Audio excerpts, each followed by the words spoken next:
A'udzubillahi minasyaitonirrajim. Bismillahirrahmanirrahim. Assalamualaikum warahmatullahi wabarakatuh. Salam Pramuka. Baik, adik-adik sekalian, pada materi kali ini kakak akan membahas mengenai sejarah gerakan Pramuka dunia dan Indonesia. Kakak yakin materi ini sudah pernah dibahas dulu ketika semasa Pramuka di SMP maupun SD. Namun pada kesempatan kali ini akan kita ulas kembali, akan kita bahas secara umum, secara garis besar mengenai sejarah gerakan Pramuka. Nah, kemudian selanjutnya seperti yang sudah dikenalkan oleh moderator sebelumnya, nama kakak Asep Samsu, biasa dipanggil Kak Asep dalam Pramuka, dan kakak dilahirkan 26 tahun yang lalu. Kebetulan kakak adalah alumni SMK 45 Lembang, lulusan tahun 2011. Nah, jadi 9 tahun yang lalu kakak lulus dari sekolah ini. Kemudian untuk pendidikan formal selanjutnya, pada tahun 2015 kakak menyelesaikan S1 di IKIP Siliwangi Bandung, dan saat ini kakak sedang menempuh program Pascasarjana di Universitas Pasundan Bandung. Ya, selanjutnya, nah kita akan mulai kepada sejarah Pramuka dunia. Di tampilan layar sudah tertera peta konsep. Ada 6 peta konsep, 6 kejadian penting mengenai perkembangan Pramuka dunia. Perkembangan Pramuka dunia dimulai pada tahun 1908. Pada waktu itu kita sudah tahu bahwa seseorang yang sangat berpengaruh pada lahirnya gerakan Pramuka dunia adalah Baden-Powell. Ya.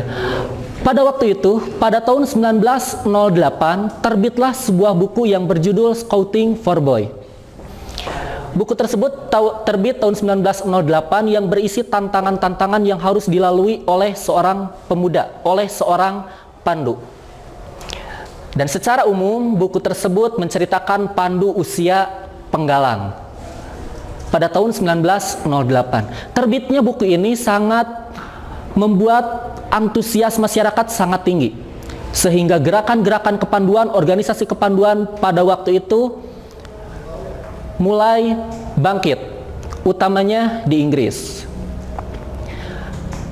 Nanti akan berhubungan dengan sejarah Pramuka di Indonesia, karena pada waktu itu bangsa-bangsa di Asia, Afrika, bahkan Amerika dijajah oleh orang-orang Eropa, maka kepanduan ini cepat sekali dibawa oleh para penjajah, termasuk ke negara kita. Kita lanjutkan kepada tahun selanjutnya.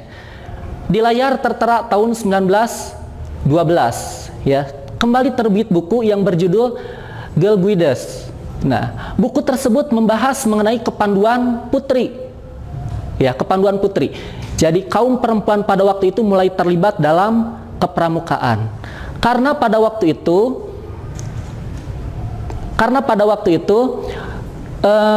perempuan di dunia ini, di negara-negara lain termasuk Eropa, belum memiliki kedudukan yang setara seperti sekarang ini. Tetapi ternyata di kepramukaan dunia pada tahun 1912 mulai dibentuk kepramukaan kepanduan putri. Kemudian selanjutnya pada tahun 1916, silakan adik-adik bisa melihatnya di layar, terbit kembali buku yang berjudul The Jungle Book, karya Baden-Powell. Buku tersebut membahas mengenai kepanduan anak usia 7 sampai 10 tahun. Nah, anak usia 7 sampai 10 tahun merupakan anak golongan siaga. Nah, sehingga pada tahun tersebut mulai muncullah dan mulai dibentuk di Eropa utamanya kepanduan siaga. Dan pada tahun selanjutnya, 2 tahun kemudian, tahun 1918, terbitlah buku yang berjudul Rover Scott. Dan buku tersebut membahas mengenai pramuka penegak, ya, usia antara 15 hingga 20 tahun, pramuka penegak, seperti yang ada di SMK 45 ini. Nanti ketika adik-adik mulai gabung ke SMK 45, maka sudah beralih dari pramuka penggalang menjadi pramuka penegak. Kemudian pada tahun 1920, terjadilah Jambore Dunia pertama yang bertempat di London, Inggris, dihadiri oleh 34 negara. Itu merupakan Jambore dunia pertama. Nah, hal tersebut menunjukkan bahwa kepanduan pada waktu itu sudah menyebar di berbagai negara. sehingga 34 negara bisa hadir pada acara Jambore Dunia tersebut. 2 tahun kemudian terbitlah buku yang berjudul Referring to Success. Buku tersebut karya Baden-Powell dan buku tersebut kembali menyulut semangat para pandu-pandu di dunia pada tahun 1922. Itulah rangkaian kejadian-kejadian penting yang terjadi pada perkembangan pramuka dunia.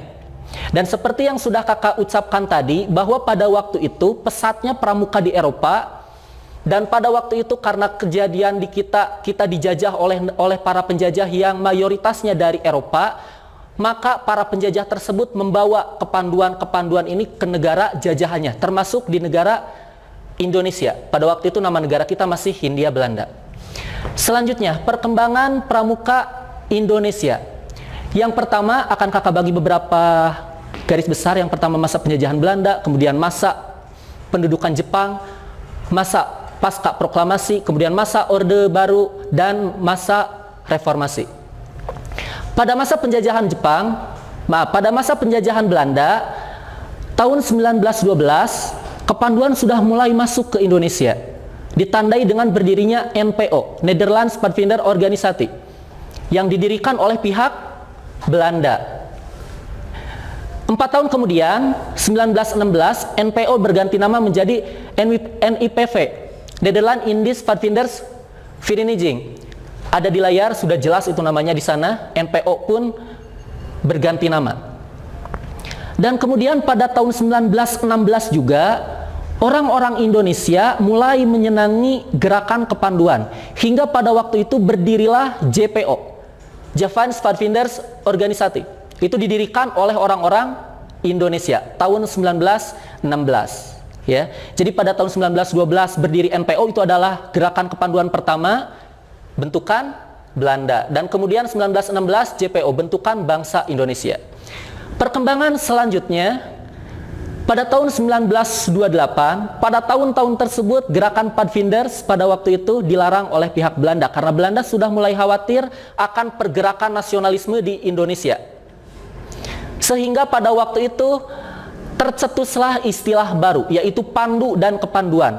Sosok yang mencetuskan lahirnya istilah pandu dan kepanduan adalah Haji Agus Salim. Ya, fotonya sudah tertera di layar, dapat kita lihat semuanya. Dan sejak saat itu Haji Agus Salim ditetapkan sebagai Bapak Pandu Indonesia karena beliaulah yang mencetuskan istilah pandu dan kepanduan. Nah, semenjak saat itu berdirilah banyak organisasi kepanduan di Indonesia. Dulu masih Hindia Belanda. Pada tahun 1928, nah sekarang sudah mulai dapat terdeteksi tanggal dan bulannya 23 Mei 1928. Pada waktu itu seluruh organisasi Padvinders kepanduan sudah menjadi istilah baru. Pada waktu itu sudah dileburkan menjadi satu organisasi, yaitu PAPI, singkatan dari Persaudaraan Antar Pandu Indonesia. Ya, di sini kakak sudah menayangkan beberapa foto sejarah ya pada waktu itu. Perkembangan selanjutnya tidak akan banyak pada masa penjajahan Jepang, tidak akan banyak karena pada intinya pada masa penjajahan Jepang organisasi Padvinders maupun pandu kepanduan dilarang total oleh pihak Jepang. Karena pada waktu itu Jepang mempunyai ambisi yang sangat kuat di negara kita sehingga gerakan-gerakan yang sifatnya nasionalisme yang dapat memicu semangat, yang dapat memicu pemberontakan dilarang sama sekali pada waktu itu. Sehingga pada masa penjajahan Jepang tidak ada gerakan, tidak ada organisasi kepanduan. Itu pada masa penjajahan Jepang. Kemudian pasca proklamasi selanjutnya, pasca proklamasi kakak anggap ini masa Orde Lama, masa di bawah pimpinan Presiden pertama Insinyur Soekarno. Pada waktu itu pasca proklamasi, setelah proklamasi terjadi pada bulan Desember, tepatnya tanggal 27 Desember 1945, terbentuknya PRI, Pandu Rakyat Indonesia di Surakarta. Mulai terbentuk lagi pasca proklamasi. Setelah sebelumnya hampir 4 tahun ketika pendudukan Jepang mati total gerakan kepanduan. Pada waktu itu kembali tumbuh PRI, Pandu Rakyat Indonesia. Dan PRI diakui menjadi satu-satunya organisasi kepanduan di Indonesia. Lewat keputusan Menteri Pendidikan, Pengajaran, dan Kebudayaan pada 1 Februari 1947 ditetapkanlah sebagai satu-satunya organisasi kepanduan. Sehingga tidak ada lagi organisasi kepanduan lain yang dapat berdiri di Indonesia. Kemudian, akhirnya surat keputusan tersebut dianulir, sehingga kelompok-kelompok lain dapat membentuk organisasi kepanduan. Dan mulai menjamurlah, mulai banyak jumlah organisasi kepanduan yang berada di Indonesia. Dan sekitar tahun 1960 diperkirakan Indonesia mempunyai lebih dari 100 organisasi kepanduan. Selanjutnya, hari yang sangat bersejarah yaitu tanggal 14 Agustus 1961, yaitu pemerintah, dalam hal ini diwakilkan oleh Presiden Soekarno, mengumumkan bahwa hanya ada satu-satunya organisasi kepanduan, yaitu Gerakan Pramuka Indonesia, yang bernama Gerakan Pramuka Indonesia. Pada waktu itu, Ketua Gerakan Pramuka Indonesia pertama, lebih detail lagi kita sebut sebagai Ketua Kuartir Nasional pertama, adalah Sri Sultan Hamengkubuwono ke-9, dilantik langsung oleh Presiden Soekarno. Sejak saat itulah Sri Sultan Hamengkubuwono ke-9 ditetapkan menjadi Bapak Pramuka Indonesia. Nah, hingga saat ini berarti kita sudah memiliki 3 sosok ya, Bapak Pramuka Dunia, Badan Pawal, Bapak Pandu Indonesia, Haji Agus Salim, dan Bapak Pramuka Indonesia. Itu kejadian pasca proklamasi. Kemudian, selanjutnya kita lihat di layar. Ya, selanjutnya di layar, masa Orde Baru di bawah pimpinan Presiden Jenderal Soeharto. Pada waktu itu Soeharto memiliki kesenangan yang sangat tinggi terhadap Gerakan Pramuka, sehingga Gerakan Pramuka dapat berkembang dengan pesat. Dapat kita rasakan hingga saat ini, Pramuka menjadi satu ekstrakurikuler yang ada hampir di seluruh sekolah dasar. Itu adalah peninggalan perjuangan Presiden Soeharto. Ya, Gerakan Pramuka pada waktu itu intinya berkembang pesat, terutama di jenjang sekolah dasar. Namun pada perkembangan selanjutnya, ketika pada akhir masa Orde Baru berakhir sekitar akhir tahun 1990-an, dan masa Orde Baru mendapatkan tanggapan kurang positif, tanggapan negatif dari para masyarakat Indonesia, Pramuka pun mendapatkan efeknya, yaitu Pramuka dianggap dan dipandang sebelah mata. Pada masa Orde Reformasi, yang dimulai dari terpilihnya Presiden Abdurrahman Wahid pada waktu itu, Pramuka sudah semakin terbelakang dan semakin terlupakan. Hingga pada tahun 2006, Presiden ke-6 Republik Indonesia, Susilo Bambang Yudhoyono, pada waktu itu mengumumkan program besar-besaran dalam intern Gerakan Pramuka, yaitu program revitalisasi Gerakan Pramuka. Program ini merupakan pembenahan yang sangat besar, pembenahan besar-besaran dalam Gerakan Pramuka.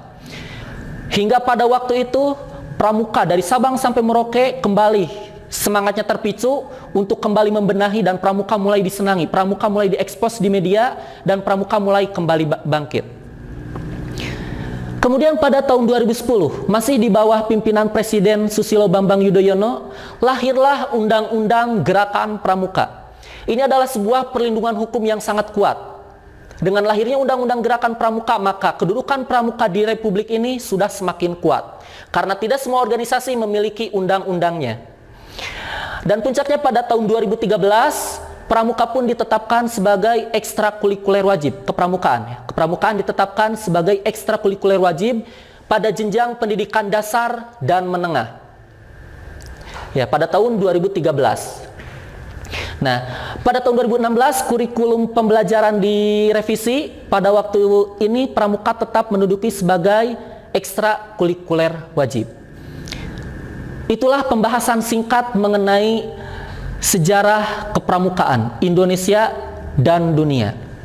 Mudah-mudahan adik-adik semua tidak puas dengan materi ini, dan mudah-mudahan mencari referensi yang lebih lagi, baik di dunia maya maupun di perpustakaan, mengenai sejarah kepramukaan. Baik, seperti materi sebelumnya, materi ini nanti adik-adik setelah selesai menyimak materi ini akan ditugaskan untuk mengisi daftar hadir. pada link yang sudah dibagikan, ya.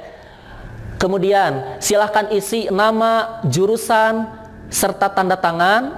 Kemudian pada bagian foto, adik-adik silahkan upload foto ketika menyimak video dari kakak ini, ya. Selama adik-adik menyimak video ini, silahkan foto dan kemudian upload di form tersebut, ya. Sekian, jangan lupa isi absen pada link yang sudah diberikan disertai foto. Terima kasih, salam pramuka.